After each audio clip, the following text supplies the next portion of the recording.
you really can't teach reliability. You can't teach trust. You can't teach being a good person very well. So hire for who they are, find the right people, and then kind of try to fit them into the roles that you have available. Hello, everyone. Welcome back to another episode of the Freelance Friday podcast. I'm your host, Latasha James, or at the Latasha James on Instagram. I love it when you tweet and story along with the episode, so feel free to visit me over there. And today I'm doing a social media manager Q&A. Now, this format is a little bit new to the podcast, but nothing new to my YouTube fam. So let's get started. I asked you guys for questions on Instagram and on the YouTube community tab, and here is what you wanted to know. First question, should one consider having a client highlight on my IG? It feels as if I'm exposing clients. Interesting question. So I personally have a client love highlight on my personal Instagram, and that's where I just kind of showcase anytime I'm tagged in something that's like, oh my gosh, learned something cool from Latasha, or just finished Latasha's course, or when I get a personal message with permission, of course, I'll share, if somebody had a major breakthrough after a coaching session, or they wanted to share a little testimonial or something like that. So I'll share select client communications in that client love highlight. And I do think that it is a really good place to put some of that stuff. New people who first come to your Instagram are going to look at it, and it acts as a little bit of social proof. Social proof is really everything when it comes to getting clients, or not everything, but it's a huge piece. So I personally like having that. Then on the agency Instagram, I do have a highlight, which I think is called Portfolio.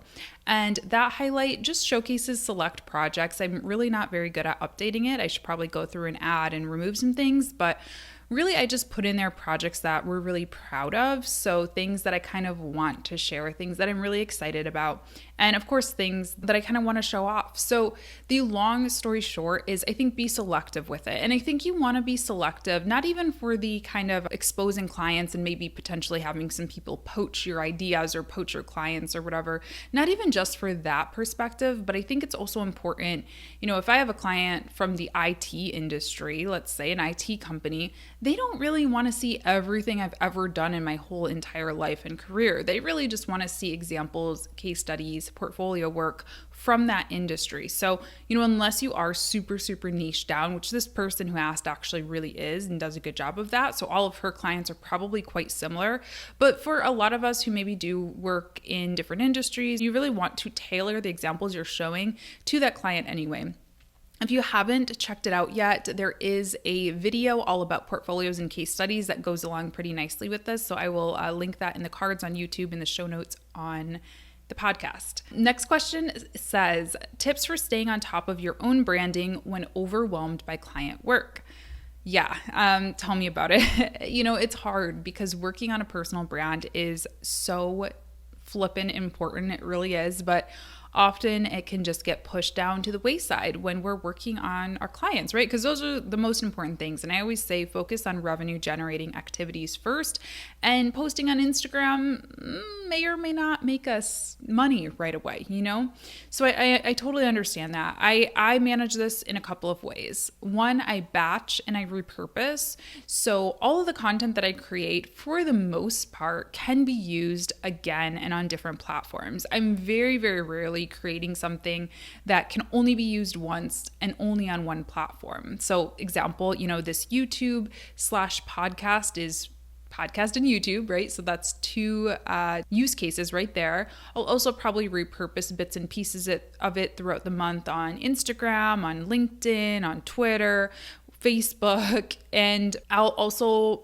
probably take snippets of what I said, use them as Instagram captions, Instagram stories, so that really does help. I also batch. So when I sit down to record a podcast, 9 times out of 10, I'm recording at least 2 in one sitting. I'm usually not just recording 1 unless I have something, that's really time sensitive that I need to get out there. So those are 2 ways that have really helped me. And then I also think just scheduling it onto your calendar.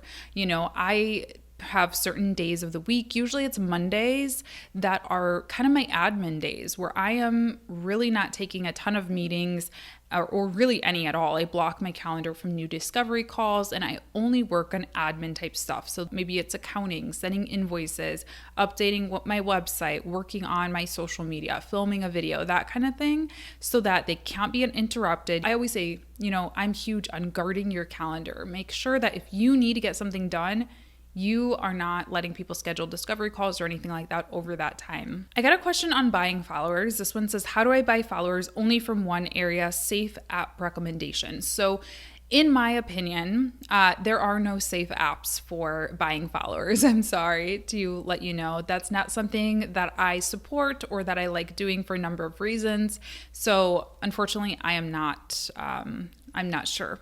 Now, there are ways to run ads to specific areas, and maybe that's what this person was asking. Hopefully, if you run an Instagram ad through Facebook's business manager or ads manager rather, that is going to give you the most targeting options. So if you pull up your phone and you go to an Instagram post, actually I don't even think this person was specifically asking about Instagram, I'm not sure, but anyway, for Instagram, when you go to your phone, you pull up your Instagram post and you click on promote. That is a good place to start and just kind of test out running some Instagram ads. It's basically like a boost. But if you want to get really, really nitty gritty with the targeting, this person asked about one area, so you can get as detailed as a certain city, or you can go broader and just target certain countries or even certain languages if you use Facebook's ad manager. So that's definitely what I recommend. Like I said, looking back at this question, I don't even think they specifically asked about Instagram. So if you are asking about Facebook, you can run, it used to be called a page likes ad, but I think now it's called a page promotion ad or something of that nature. So you can basically promote just your Facebook page, and it does essentially buy you followers, but it's an ad. So it's not the same as buying followers. The reason that an ad is better than buying followers and using one of those apps is because they're targeted. You can layer in other targeting like interest-based targeting or, gender, language, education, all kinds of things to make sure that the people who are following you are actually in your target audience, as opposed to buying, which is against terms and conditions. And it also, there's no guarantee about what kinds of people are going to be following you. A lot of times they're what they call like farms, where they're literally like nobody. They're just farms of people just tapping and following, and it really does you no good in the long run. How to perform an Instagram audit. And then I got another question on how to audit a company's social media. Good questions. And I'm actually really excited to let you know that I am coming out with a resource for this and a bunch of other onboarding and social media management needs very, very soon. Tune into my webinar. I'll be having a webinar next Thursday. I'll have all the details on that linked down below. You can sign up for that and it'll be a good time. We'll be talking a little bit more about the onboarding process and really kind of how to get that client relationship off to the right foot. And these are all some of the things that we're going to be covering. And I also have really exciting resource, like I said, that I'm going to be introducing very, very soon. So the short version of that, because I could talk about this all day, is, this is super important, right? Before setting any social media goals, it's very important to know where your client is at, like know what they're doing now, what's working, what's not working. So I just kind of have a sheet that I use with sort of a checklist of things that I look for. I look for things like how many followers they currently have, what their engagement rate is currently like, are their pages and platforms set up correctly? Meaning, do they have an up-to-date profile picture, banner photo, or cover photo? Is their about section, their bio section, their website link, is that all working and up to date? I look at, what else do I look at? Number of times that they're posting each week, and just kind of go through a checklist of all of the things that in an ideal world, a page would be doing in their industry. So it is a little bit different. I'm going to make different recommendations by industry. If it is an IT company or like a conference, a tech conference or something, I'm probably not going to be recommending quite as many shoppable Instagram posts and stories as a beauty or fashion brand, right? So you do kind of have to tailor these things, but I do have sort of a general checklist of things that I look for. And yeah, then I just take a look at how they're performing. I give them kind of an overall wrap up with some analysis and kind of break that up into steps that I'm then going to work on and actually start fixing for them. So I hope that's helpful. This question, I'm sorry to laugh at your struggle. I don't mean to laugh at your pain, but this one really cracked me up. He says, is it good to say no to your first client if he sucks, or no matter what, you have to work for him? If your client sucks for a justifiable reason, if it's not just, oh, he was annoying, or, whatever, it's like some overly sensitive reason, you don't have to work with them. Now, sometimes our egos get a little bruised and maybe we think somebody sucks when they really do not, and we're just being sensitive. So, take that with a grain of salt. Let me say, I'm not a lawyer and I don't know what your contract looks like. So I guess that's really my answer, because you really need to follow the contract. And that's one of the reasons that I definitely recommend having an attorney drafted contract, or going with a really, really, really solid template that was drafted by an attorney, because you want to have an out. You want to have a clause in there that says how many days you need to give if you do decide to terminate the contract and all of that. So I'm not going to get into all the legal stuff because I'm not a lawyer, but hopefully your contract does say something. A lot of times it's like 15 days notice. Either party can, back out of the contract. So double check whatever you signed. Now, if you're kind of stuck with it, you don't want to break that contract, even if it's a slow contract. He's probably not going to come after you and do anything legally to you. You still don't want to break that contract. It's just a very unprofessional look, in my opinion. So finish the job, get to a stopping point. Again, unless it's like full on abusive. If somebody is, being completely inappropriate, I say do what feels right for you. But if it's just they're kind of annoying or they're not the best client ever, try to get to a good stopping point, and also try to get them to a point where you can give them another solution. Maybe it's another recommendation for a different social media manager. Maybe it's just helping them get a job post set up for Upwork, something like that. If it's just you guys aren't really seeing eye to eye and they're not really abusive or something like that. Do you have any advice or tips on building teams? Another good question. So I say, first things first, start small and start with clearly defined goals and roles. So really, first step is to do a time audit. I ask pretty much all of my coaching clients to do a time audit to see what they're actually spending time in their businesses doing each day. And a lot of times people are surprised. I'm always shocked when I do one. I'm like, oh my gosh, do I really spend like 20 hours a week editing videos? Maybe I should hire a video editor. And then I never do because I love it too much. So anywho, figure out exactly what you have gaps in, what you are spending a lot of time doing when you want to be doing something else, etc. So do a time audit and then start small. Come up with one role that can kind of fill those most urgent needs. So maybe there are things that you're absolutely not doing that you really, really need to. Maybe there are things that you, like I said, are spending way too much time on when you could be actually spending that time doing something that maybe earns you a little bit more revenue. And I often would recommend hiring contract first just to see how things go. And I like to have a defined start and end date for the contracts as well. So I'll usually start with, hey, I'm going to hire somebody for a 3-month freelance contract just to see how they perform, how we get along, how the workload is for them. And then maybe I'll extend it to 6 months or a year, or just keep, renewing 3-month contracts. I think 3 months are good because they give you a good amount of time to see how you actually work with that person.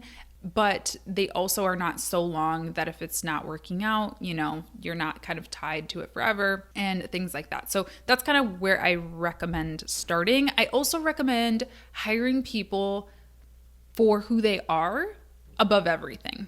And what I mean by that is I think sometimes we get hung up on, oh my gosh, like I need a admin, I need a VA, I need a social media manager, I needed this, I needed that. And we try to find the person who has like the most perfectly aligned experience ever to our business, which is part of it.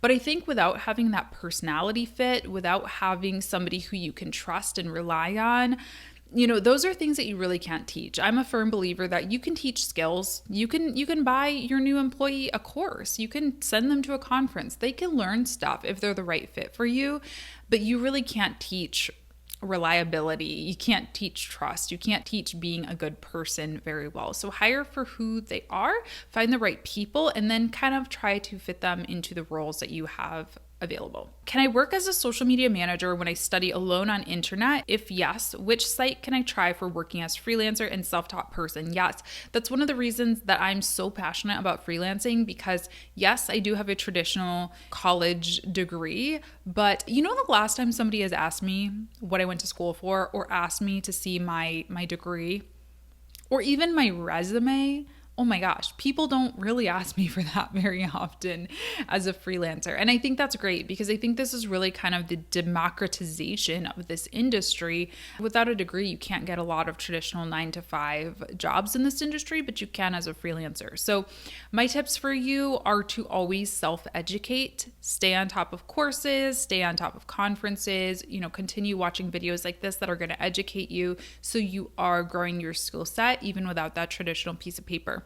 Now, as far as finding a job, Upwork, there is an area where you can add your college, but I don't think that it's at all necessary to get on a site like Upwork. That has personally been the freelancing site that has been the best fit for me. There are lots of other ones out there, but Upwork has been kind of the best one for me. Okay, this question says more on onboarding. How do you go about asking your clients for all their passwords? Again, definitely tune into the webinar if you're interested next Thursday.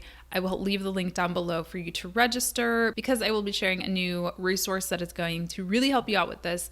But for passwords, I like LastPass. I think LastPass tends to work quite well for exchanging passwords. It's encrypted, so it's a safer version of sharing passwords rather than kind of using a Google Doc or writing it down on a piece of paper or something like that. Another thing that I'll sometimes do, if a client is having a hard time giving me access to something, maybe they're not really understanding the tech of LastPass or of just, adding me to their page as an admin on Facebook or whatever, I'll just hop on a Zoom call with them and have them share their screen with me, and we can kind of walk through it together. I noticed that just sometimes just takes up the least amount of time and is just the easiest for both of us. Okay, is this the last question? I think this is the last question. This one says, recently had to fire a client because it just wasn't a good fit. Any advice on this? Oh, where do I even start? Sorry you had to experience that. It's not very fun. I do think that, and of course, I don't know the full details of the situation, so I'm in no way blaming you or anything like that. But I do think a lot of this comes from the outset of the relationship, the beginning of the relationship.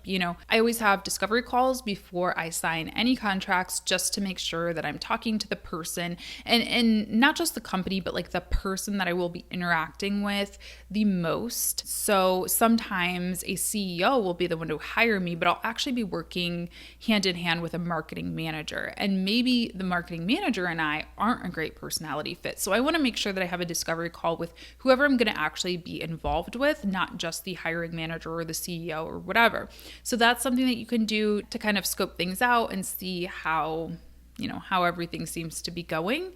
I also think that it's a lot about expectations. So when you are sending those onboarding materials and you're really, getting them set up with all the systems and all the tech, and you're setting all of those goals and building out the strategy, it's important that you guys are aligned on what the goals are, and also timelines. I feel like those are two areas that a lot of us tend to get kind of hung up on. If the client is expecting like the most beautiful, robust social plan to be done in a week, and that you need a month to actually get it fully rolling and off the ground, that should be something that's communicated. And it really is our job as the service provider to provide that kind of timeline and those expectations at the outset. I also think that communication styles is an area that a lot of people get hung up on, and I definitely recommend putting this in your onboarding materials, as well as what times during the day you're available, so that you're not getting phone calls or emails at 11 o'clock at night expecting them to be returned right away. So make sure to let them know what your turnaround time tends to be, and also the style that you prefer to communicate. For example, I tell my clients, like, email me. I'm telling you, a lot of people think that calling is like the way to skip the line, and it's not. Actually, I have my phone constantly in silent, often have it in other rooms. I don't check it. I'm really bad about even my friends, family, like I'm the worst with my phone. And the reason that is because everything is organized super nicely in my emails. I know where to find things. I'm quick about responding to emails. Things have forms, things have different sequences, automations. It's just so much better and it's trackable. If somebody says, oh, I sent you an email last week about the Instagram post, I can just search my email versus trying to remember a verbal phone call, So put all of that stuff into your onboarding materials, because I do notice sometimes people do get upset when that is not aligned. I also think just being open, if something isn't working for you, if you are getting phone calls, and I'm just making this up, I don't know why you had to fire the client, but if you are getting weird expectations, getting phone calls in the middle of the night, whatever, you need to bring it up immediately. Bring it up at the first offense. And it's not to say that you need to say, listen, this isn't going to work out. You called me at night. It's just a gentle, hey, I forgot to mention to you, I did see that you called me at 9 p.m. last night. Forgot to mention to you that my office hours are 9 to 5, Monday through Thursday. So just a heads up, I'll get back to you in the morning when that thing happens. Something of that nature. It doesn't need to be this aggressive thing, but you definitely do have to call those things out, because people don't know what they don't know. And a lot of times they won't know that they're being naughty or bad, or that they're being offensive or harming the relationship in some way unless you let them know. So those are kind of my tips for avoiding that next time. But, again, similar to the question that was asked earlier, make sure their contracts are up to date, that they have some type of a termination clause, I think is what it's called, that really details how you would get out of a situation that wasn't working for you. And it's also there to protect the client too, how they would be able to get out of this contract if you weren't performing for them. All right, so that's it for this social media manager Q&A. I hope that it was helpful for you. Again, I'm going to be having a webinar all about the 5 things your social media management business needs to do to thrive in 2021. 2020 has just been quite the year, and I think we are all ready to get our businesses off on the right foot for the new year, and the time is now. It's Q4, fourth quarter of 2020. We need to start thinking about 2021. So definitely sign up for the webinar. We're going to be covering a lot of the things that you all had questions about: onboarding, contracts, all the good stuff, and also be sharing a new resource that I think is going to help you out a lot. So link down below and in the show notes if you're on the podcast. And I hope you all enjoy the rest of your day. Thanks so much for tuning in. I'll talk to you next time. Bye. Thanks for tuning in to today's episode. Show notes for this episode are available at latashajames.com/podcast and contain all of the links I may have mentioned today, as well as an invitation to join my private Facebook group, the Freelance Friday podcast community. Thanks so much. We'll talk soon.